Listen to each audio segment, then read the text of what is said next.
So is it a preference? Is it a phobia? It is what it is. I don't have to agree with you, but I don't have to sit up here and invalidate how you feel either, right? Because you feel the way you feel. That's what, you know what I'm saying? That's a valid feeling, you know?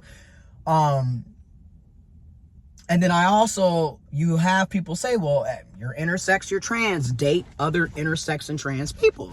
And I agree, let's date each other, you know what I'm saying? I have hooked up, let's say, and went on a few dates with other trans people or people who identify under the transgender umbrella. It didn't lead to a relationship, obviously. And the funny thing is, the other trans person ended up with a cis person. So the person that I went on a date with and had a few hookups with, we're still really good friends though. So I'm thankful and grateful for that. Like I said, non-monogamous. I don't trip about a lot of shit. What I trip about is people that lie and take advantage and play all these damn games. That I can't fuck with. You gotta go. I gotta leave. It's not for me. See, I have a preference for honesty. Okay. That's one of my preferences for sure. But, yeah, we're still good friends. But they ended up being with a cis woman. So that was that. But, which brings me to my next point. A lot of people will say we should do T for T, trans for trans. And I would love to do that. Honestly, I would love it. And I wish more of us would.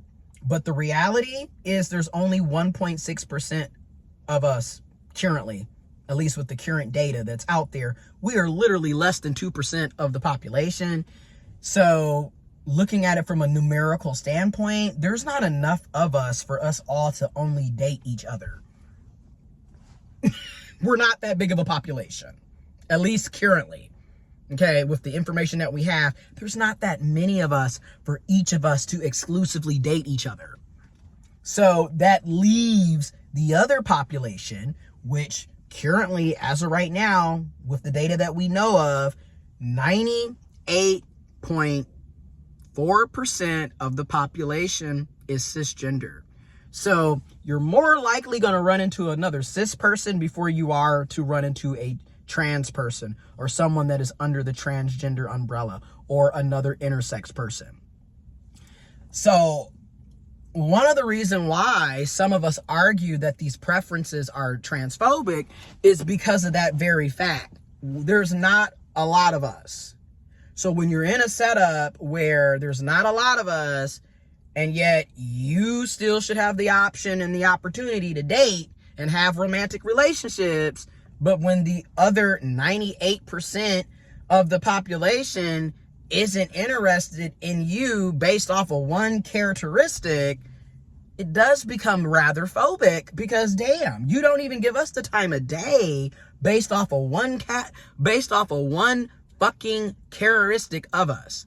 Damn everything else about us. The only thing that you're looking at is that I'm an intersex trans man. That's it. So it does come off like a phobia. I'm just going to be real. Because it's like, damn.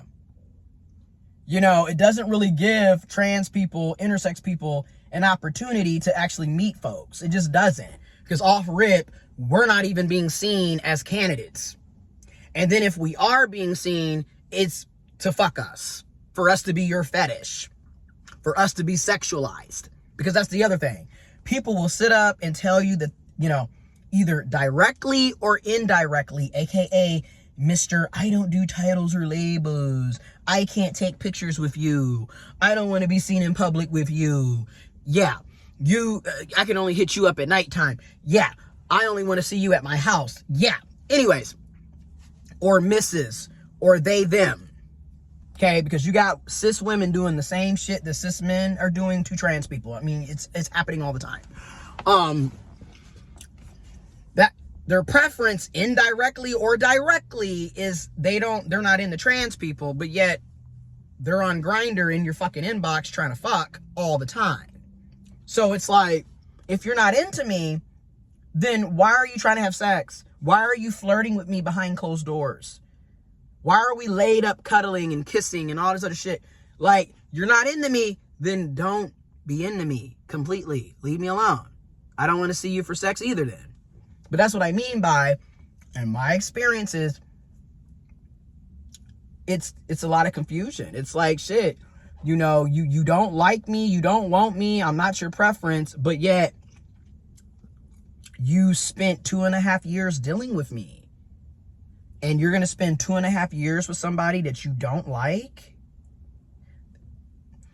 If that's not a mental illness, y'all so quick to call us mentally ill for being intersex and trans, but it's not mentally ill for a cis person to fake an entire relationship. Okay. Or fake like they like you for 2.5 years. That's some crazy shit. I don't give a damn. But, yeah. And then